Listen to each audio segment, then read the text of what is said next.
DCP ವಿರುದ್ಧ ಸಚಿವೆ ಲಕ್ಷ್ಮೀ ಹೆಬ್ಬಾಳ್ಕರ್ ಅವರು ಗರಂ ಆಗಿದ್ದಾರೆ. ಪೊಲೀಸರಿಗೆ ಸಚಿವೆ ಲಕ್ಷ್ಮೀ ಹೆಬ್ಬಾಳ್ಕರ್ ಅವರು ಕ್ಲಾಸ್ ತೆಗೆದುಕೊಂಡು ಬಿಟ್ಟಿದ್ದಾರೆ. ಈಗ ಸಮಾವೇಶದ ಒಳಗೆ ಬಿಜೆಪಿಗರನ್ನ ಹೇಗೆ ಬಿಟ್ರಿ ಅಂತ ಪ್ರಶ್ನೆ ಮಾಡಿದ್ದಾರೆ ಸಚಿವೆ.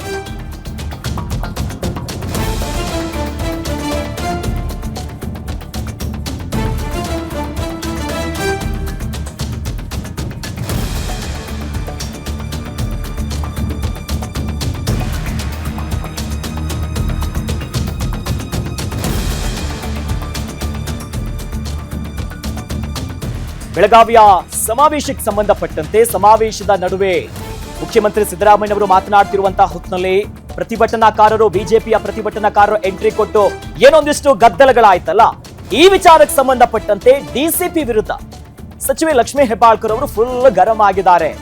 ಅಂದ್ರೆ ಕ್ಲಾಸ್ ತೆಗೆದುಕೊಂಡಿದ್ದಾರೆ. ಹೇಗೆ ಬಿಟ್ರಿ, ಸಮಾವೇಶದ ಒಳಗೆ ಬಿಜೆಪಿಗರನ್ನ ಯಾಕೆ ಎಂಟ್ರಿ ಕೊಟ್ರಿ ಅನ್ನೋದಾಗಿ ಪೊಲೀಸ್ ಅಧಿಕಾರಿಗಳ ಮೇಲೆ ಲಕ್ಷ್ಮೀ ಹೆಬ್ಬಾಳ್ಕರ್ ಅವರೀಗ ಕ್ಲಾಸ್ ತೆಗೆದುಕೊಂಡಿದ್ದಾರೆ. ಸರಿಯಾಗಿ ನಿಭಾಯಿಸಬೇಕಿತ್ತಲ್ಲ, ಕಾಂಗ್ರೆಸ್ ಕಾರ್ಯಕ್ರಮ ಸಮಾವೇಶ ಆಗ್ತಾ ಇತ್ತು, ಹಲವು ಬೇಡಿಕೆಗಳನ್ನ ಮುಂದಿಟ್ಕೊಂಡು ಕಾರ್ಯಕ್ರಮ, ಯಾಕೆ ಪರಿಸ್ಥಿತಿಯನ್ನ ನಿಭಾಯಿಸಿಲ್ಲ, ಅವ್ರು ಹೆಂಗ್ ಎಂಟ್ರಿ ಕೊಟ್ರು, ಆ ರೀತಿಯಾಗಿ ಕಪ್ಪು ಬಾವುಟಗಳನ್ನೆಲ್ಲ ಹಿಡ್ಕೊಂಡು ಏಕಾಏಕಿಯಾಗಿ ನುಗ್ತಾರಂತಂದ್ರೆ ನೀವ್ ಏನು ಮಾಡ್ತಿದ್ರಿ ಅನ್ನೋ ನಿಟ್ಟಿನಲ್ಲಿ ಸಚಿವೆ ಲಕ್ಷ್ಮೀ ಹೆಬ್ಬಾಳ್ಕರ್ ಅವರು ಪ್ರಶ್ನೆ ಮಾಡಿರುವಂತದ್ದು ಪೊಲೀಸರನ್ನ.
ಎಸ್, ದೃಶ್ಯದಲ್ಲಿ ಗಮನಿಸ್ತಾ ಇದ್ದೀವಿ ನಾವು ಬೆಳಗಾವಿಯ ಸಮಾವೇಶ. ಅಂದ್ರೆ ಸಿಎಂ ಸಿದ್ದರಾಮಯ್ಯ ಅವರು ಮಾತನಾಡ್ತಿರೋ ಹೊತ್ತಿನಲ್ಲಿ ಪ್ರತಿಭಟನಾಕಾರರು ಬಂದ್ರಲ್ಲ, ಅದಾದ್ಮೇಲೆ ಆಗ್ತಿರುವಂತಹ ಘಟನಾವಳಿಗಳಿದು.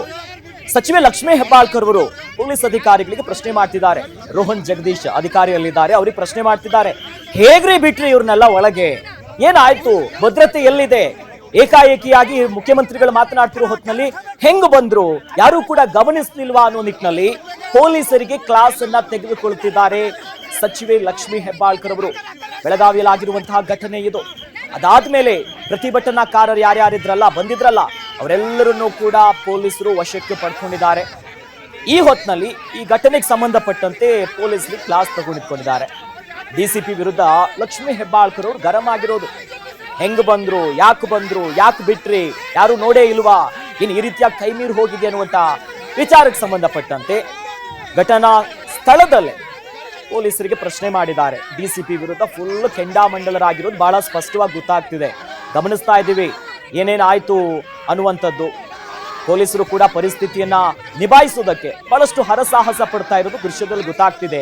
ಇನ್ನು ಮಹಿಳೆಯರು ಯಾರ್ಯಾರು ಕಪ್ಪು ಬಟ್ಟೆಗಳನ್ನ ಹಿಡ್ಕೊಂಡು ಪ್ರತಿಭಟನೆ ಮಾಡೋದಕ್ಕೆ ಮುಂದಾದ್ರಲ್ಲ, ಕಾಂಗ್ರೆಸ್ ವಿರುದ್ಧ ಒಂದಿಷ್ಟು ಘೋಷಣೆಗಳನ್ನ ಕೂಗ್ತಾ ಮುಖ್ಯಮಂತ್ರಿಗಳು ಮಾತನಾಡೋ ಹೊತ್ತಿನಲ್ಲಿ ಅವರೆಲ್ಲರನ್ನು ಕೂಡ ಒಬ್ಬೊಬ್ಬರಾಗಿನೇ ಪೊಲೀಸರು ತಮ್ಮ ವಾಹನದಲ್ಲಿ ಕರ್ಕೊಂಡು ವಶಕ್ಕೆ ಪಡೆಯುವಂತ ಕೆಲಸ ಆಗ್ತಿದೆ. ಒಟ್ಟಲ್ಲಿ ಪ್ರತಿಭಟನೆಯ ಕಾವಂತೂ ಹೆಚ್ಚಾಗ್ತಿದೆ. ಅವರು ಕೂಡ ಯಾರು ಕೂಡ ನಿರೀಕ್ಷೆ ಮಾಡಿರ್ಲಿಲ್ಲ, ಆದ್ರೆ ದಿಢೀರ್ ಅಂತ ಎಂಟ್ರಿ ಕೊಡ್ತಾರೆ. ಅದಾದ್ಮೇಲೆ ಸಿದ್ದರಾಮಯ್ಯವರು ವೇದಿಕೆ ಮೇಲೆ ಫುಲ್ ಗರಂ ಆದ್ರು, ಅದರಲ್ಲಿ ಎರಡು ಮಾತೇ ಇಲ್ಲ. ಈ ವಿಚಾರಕ್ಕೇನೆ ಸಚಿವೆ ಲಕ್ಷ್ಮೀ ಹೆಬ್ಬಾಳ್ಕರ್ ಅವರು ಬೆಳಗಾವಿಯಲ್ಲಿ ಆಗ್ತಿರೋ ಕಾರ್ಯಕ್ರಮ ಅವರ ಜಿಲ್ಲೆ, ಅದು ಬೇರೆ, ಹಾಗಾಗಿನೇ ಹಿಂಗೆಲ್ಲ ಕೈ ಮೀರಿ ಹೋಯ್ತಲ್ಲ ಅನ್ನೋ ನಿಟ್ಟಿನಲ್ಲೇನೆ ಪೊಲೀಸರಿಗೆ ಒಂದೆಷ್ಟು ಕ್ಲಾಸ್ ತೆಗೆದುಕೊಂಡಿದ್ದಾರೆ. ಡಿಸಿಪಿ ಪ್ರಶ್ನೆ ಮೇಲೆ ಪ್ರಶ್ನೆ ಮಾಡಿದ್ದಾರೆ. ಮುಖ್ಯಮಂತ್ರಿಗಳು ಕೂಡ ಯಾರು ಎಸ್ ಪಿ ಇದ್ದಾರೆ ಅನ್ನೋ ನಿಟ್ಟಿನಲ್ಲೇ ವೇದಿಕೆ ಮೇಲೆ ಅವ್ರನ್ನ ಕರೆದು ಅವ್ರು ಬಂದು ಸೆಲ್ಯೂಟ್ ಹೊಡೆದು ನಿಂತ್ಕೊಂತಾರೆ. ಆಗ ಏನಿದಾಯ್ತು ಅಂತ ಹೇಳ್ಬಿಟ್ಟು ಕೈ ಸೀದಾ ಮುಂದೆ ಮಾಡಿಬಿಡ್ತಾರೆ ಮುಖ್ಯಮಂತ್ರಿಗಳು. ಅದಾದ ಮೇಲೆ ಅದಾದ್ಮೇಲೆ ಈ ಘಟನೆ ಆದ್ಮೇಲೆ ಹೊರಭಾಗದಲ್ಲಿ, ಕಾರ್ಯಕ್ರಮದ ಹೊರಭಾಗದಲ್ಲಿ ಲಕ್ಷ್ಮೀ ಹೆಬ್ಬಾಳ್ಕರ್ ಅವರು ಮತ್ತೆ ಪೊಲೀಸರನ್ನು ಕರೀತಾರೆ. DCP ಇರ್ತಾರೆ ಆ ಭಾಗದಲ್ಲಿ. DCPಯನ್ನ ಕರೆದು ಹಿಂಗಾಯ್ತು ಅನ್ನೋದಾಗಿ ಒಂದಿಷ್ಟು ಲೆಫ್ಟ್ ರೈಟು ಅಲ್ಲೇ ಆಗುತ್ತೆ. ಮತ್ತೊಂದು ಕಡೆಯಲ್ಲಿ ಒಂದಿಷ್ಟು ಬಿಗುವಿನ ವಾತಾವರಣ ಏನು ಸೃಷ್ಟಿ ಆಯ್ತಲ್ಲ ಬೆಳಗಾವಿಯಲ್ಲಿ, ಅದನ್ನ ನಿಭಾಯಿಸೋದಕ್ಕೆ ಪೊಲೀಸರು ಮುಂದಾಗಿದ್ದಾರೆ. ಅದೇ ಹೇಳೋದಲ್ಲ, ಈ ಸೋಗ್ನಿಂದ ಬಂದು ಈ ರೀತಿ ಮಾಡೋದು ಅವ್ರಿಗೇನು ಶೋಭೆ ತರೋದಿಲ್ಲ. ಅವ್ರಿಗೆ ಅಷ್ಟೊಂದು ಧೈರ್ಯ ಇದ್ರೆ ಎದುರುಗಡೆ ಬಂದು ನಿಂತ್ಕೊಂಡು ಮಾಡ್ಬೋದಾಗಿತ್ತಲ್ಲ ಅವರು. ಪಕ್ಕಾ ಪ್ಲಾನ್ ಮಾಡ್ಕೊಂಡು ಈ ತರ ಮಾಡಿದ್ರು.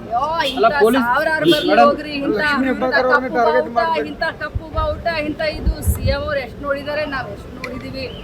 ಜನರಿಗೆ ಗೊತ್ತಿದೆ, ಯಾವ ಸೋಗುನು ಇಲ್ಲ, ಏನಿಲ್ಲ. ಯಾರ ಬೆಲೆ ಏರಿಕೆ ಯಾರಿಂದ ತತ್ತರಿಸಿದ್ದಾರೆ ಜನರಿಗೆಲ್ಲ ನಾಟ್ಯ ಗೊತ್ತಿದೆ. ಆದರೆ ಇಂಥ ಒಂದು ಸಭೆ ಸಮಾರಂಭದಲ್ಲಿ ಬಂದು ಈ ರೀತಿ ಮಾಡೋದ್ರಿಂದ ಏನು ಉಪಯೋಗ ಆಗೋದಿಲ್ಲ. ಇದು ಅವರ ಹತಾಶ ಮನೋಭಾವವನ್ನು ಲಕ್ಷ್ಮಿ ಬ್ಯಾನರ್ ಹರಿದ್ರು ಕೂಡ ಜನರ ಮನಸ್ಸಿನಲ್ಲಿ ಗೃಹಲಕ್ಷ್ಮಿ ಅಚ್ಚರಿಯದೇ ಉಳಿದಿಲ್ಲ. ಅಧ್ಯಕ್ಷರು ನೇರವಾದ ಎಚ್ಚರಿಕೆಯನ್ನು ಕೊಡಿದ್ದಾರೆ ಎಲ್ಲ ಕಾರ್ಯಕ್ರಮ. ಅಧ್ಯಕ್ಷರು ನೇರವಾದ ಎಚ್ಚರಿಕೆಯನ್ನ ಅಂತ ಹೇಳಲಿಕ್ಕೆ ಮನವಿಯನ್ನು ಮಾಡಿದ್ದಾರೆ, ನೇರವಾದ ಎಚ್ಚರಿಕೆಯನ್ನು ಮಾಡಿದ್ದಾರೆ. ಯಾಕಂದ್ರೆ ಅವ್ರಿಗೆ ಎಷ್ಟು ಕಾರ್ಯಕರ್ತರು ಇದಾರೋ ಅಷ್ಟೇ ಕಾರ್ಯಕರ್ತರ ಪಡೆ ಕಾಂಗ್ರೆಸ್ ಇದ್ದಾರೆ, ಕಾಂಗ್ರೆಸ್ ಪಕ್ಷಕ್ಕೆ ಅಭಿಮಾನಿ ಬಳಗ ಇದೆ.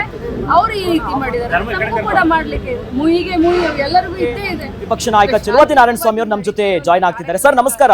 ಈ ರೀತಿ ಬಂದವರು ಮಾಡಿದ್ದಾರೆ ಅಂದ್ರೆ ಯಾಕೆ ನಾಳೆ ನಮ್ಮ ಕಾರ್ಯಕರ್ತರು ಸರ್ ನನ್ನ ಧ್ವನಿ ಕೇಳಿಸ್ತಾ ಇದೆಯಾ? ಆಗೋದಿಲ್ಲ. ಎಸ್, ಸಂಪರ್ಕ ಕಡಿತಗೊಳ್ತಿದೆ. ಮತ್ತೆ ಅವ್ರನ್ನ ಸಂಪರ್ಕಿಸುವಂತ ಪ್ರಯತ್ನ ಮಾಡ್ತಾ ಇದೀವಿ. ಒಟ್ಟಿನಲ್ಲಿ ಬೆಳಗಾವಿಯಲ್ಲಿ ಆಗಿರುವಂತ ಘಟನೆ ಇದು. ಲಕ್ಷ್ಮೀ ಹೆಬ್ಬಾಳ್ಕರ್ ಅವರ ಮಾತನ್ನ ನಾವು ಕೇಳ್ತಾ ಇದ್ವಿ. ಇದು ಅವ್ರ ಮನಸ್ಥಿತಿ ತೋರಿಸುತ್ತೆ. ಸಭೆ ಸಮಾರಂಭಕ್ಕೆ ಬಂದು ಈ ರೀತಿಯಾಗಿ ಮಾಡೋದು ಎಷ್ಟು ಮಟ್ಟಿಗೆ ಸರಿ, ಇದು ಶೋಭೆ ತರುವಂಥದ್ದು ಅಲ್ಲ ಅನ್ನುವಂಥ ನಿಟ್ಟಿನಲ್ಲೇ ಸಚಿವೆ ಲಕ್ಷ್ಮೀ ಹೆಬ್ಬಾಳ್ಕರ್ ಅವರು ಬೆಳಗಾವಿಯಲ್ಲೂ ಮಾತನಾಡ್ತಿದ್ದಾರೆ. ಹಿಂಗೆ ಮಾಡಿದ್ರೆ ಹೆಂಗೆ, ಇದೆಲ್ಲ ಪ್ಲಾನ್ ಮಾಡ್ಕೊಂಡೇ ಬಂದಿದ್ದಾರಾ ಅನ್ನೋದಾಗ ಪ್ರಶ್ನೆ ಕೇಳ್ತಾರೆ ಮಾಧ್ಯಮ ಮಿತ್ರರು. ಆ ಹೊತ್ತಿನಲ್ಲಿ ಲಕ್ಷ್ಮೀ ಹೆಬ್ಬಾಳ್ಕರ್ ಅವರು ಹೇಳ್ತಾರೆ, ಎಷ್ಟೋ ಇಂಥ ಪ್ರತಿಭಟನೆ ನೋಡಿದ್ದೀವಿ, ಈ ಥರ ಕಪ್ಪು ಬಾವುಟ ಎಲ್ಲ ಹಿಡ್ಕೊಂಡು ಬಂದ್ ಮಾಡೋದು ನಾವು ನೋಡಿದ್ದೀವಿ. ಅವ್ರ ಮನಸ್ಥಿತಿ ತೋರಿಸುತ್ತೆ ಅನ್ನೋ ನಿಟ್ಟಿನಲ್ಲಿ ಸಚಿವೆ ಲಕ್ಷ್ಮೀ ಹೆಬ್ಬಾಳ್ಕರ್ ಅವರ ಪ್ರತಿಕ್ರಿಯೆ ಇದು, ಬೆಳಗಾವಿಯಿಂದ ಹೇಳ್ತಾ ಇರುವಂತ ಮಾತು. ಒಟ್ಟಲ್ಲಿ ASPಗೆ ಹೊಡೆಯುವಷ್ಟು CM ಸಿದ್ದರಾಮಯ್ಯ ಅವರು ಇವತ್ತು ಸಿಟ್ಟನ್ನ ತೋರಿಸಿದ್ದಾರೆ, ಗರಂ ಆಗಿದ್ದಾರೆ.